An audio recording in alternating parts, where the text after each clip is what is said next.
نحمدہ ونصلی علی رسولہ الکریم۔ اللہ رب العالمین اپنے بندوں کو بار بار موقع پہ موقع دیتے ہیں کہ بندے اپنے رب کی طرف پلٹیں، اپنے رب کا تقرب حاصل کریں، اپنی کمیاں کوتاہیاں معاف کروا لیں اور زیادہ سے زیادہ اللہ رب العالمین کی رحمتوں، برکتوں اور بخششوں سے فیض یاب ہو جائیں۔ کبھی اللہ رب العالمین رمضان کا عظیم الشان مہینہ اپنے بندوں کو عطا فرماتے ہیں، اس کے بعد عشرہ ذو الحجہ کے پہلے 10 دن آتے ہیں، انتہائی بابرکت اور مبارک دن ہیں یہ۔ رسول مکرم صلی اللہ علیہ وسلم نے فرمایا ہے کہ ما من ایام العمل الصالح فیہن احب الی اللہ من هذه الایام العشر۔ اللہ رب العالمین نے دنیا میں جتنے بھی دن پیدا کیے ہیں ان دنوں میں سے کوئی دن ایسا نہیں ہے جس دن میں نیک عمل اللہ رب العالمین کو ان 10 دنوں کے نیک اعمال سے زیادہ پیارے اور زیادہ محبوب ہوں۔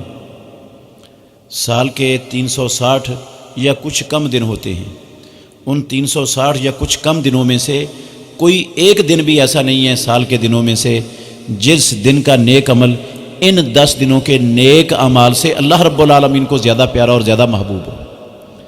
تو اس سے اندازہ لگایا جا سکتا ہے کہ ان 10 دنوں کے اندر نیک اعمال کی بہت بڑی اہمیت ہے، بہت بڑا درجہ اور بہت بڑا مقام ہے۔ تو اس میں نیک اعمال ہمیں فرائض کی بہت زیادہ پابندی کرنی چاہیے، باجماعت نماز کا اہتمام کرنا چاہیے اور قرآن مجید کی تلاوت کثرت سے کرنی چاہیے۔ اللہ کی راہ میں اللہ کا دیا ہوا مال بے دریغ اور کثرت سے خرچ کرنا چاہیے، اس میں کوئی کنجوسی اور بخل والا جو ہے نا پہلو نہیں ہونا چاہیے۔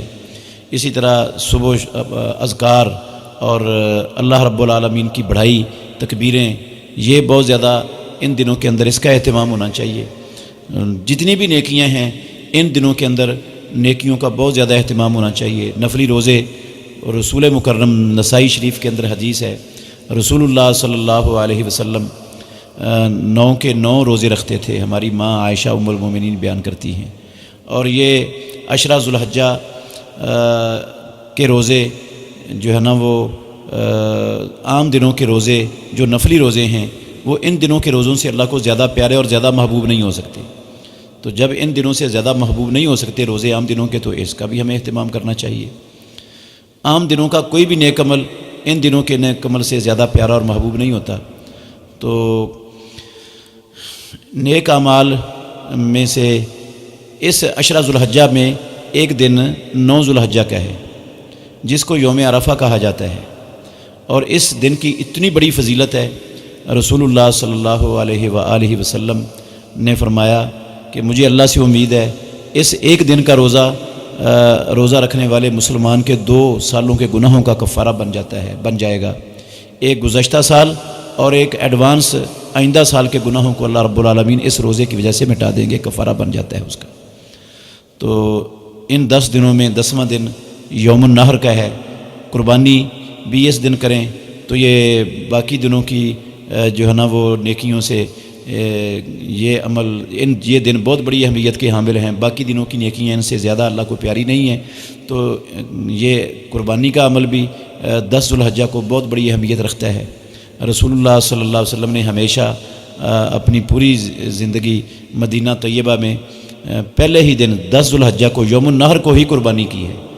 ٹھیک ہے، اجازت ہے، گنجائش ہے، ثابت ہے، دوسرے دن بھی ہو سکتی ہے، تیسرے دن بھی ہو سکتی ہے، چوتھے دن بھی ہو سکتی ہے، سارے ایام تشریق میں قربانی کرنا مسنون عمل ہے، ثابت ہے، لیکن اللہ کے نبی نے ہمیشہ پہلے دن ہی قربانی کی ہے اور پہلے دن کا ہی بہت زیادہ اہتمام کرنا چاہیے۔ اس کی وجہ یہ ہے کہ یہ عشرہ ذو الحجہ کا ایک دن ہے۔ تو اللہ تعالی ہمیں ان 10 دنوں کے اندر نیک اعمال کر کے بہت زیادہ فائدہ اٹھانے کی توفیق دے، اور اللہ رب العالمین ہمیں اپنا قرب حاصل کرنے والوں میں شامل فرما لے۔ آخر دعوانا الحمدللہ رب العالمین۔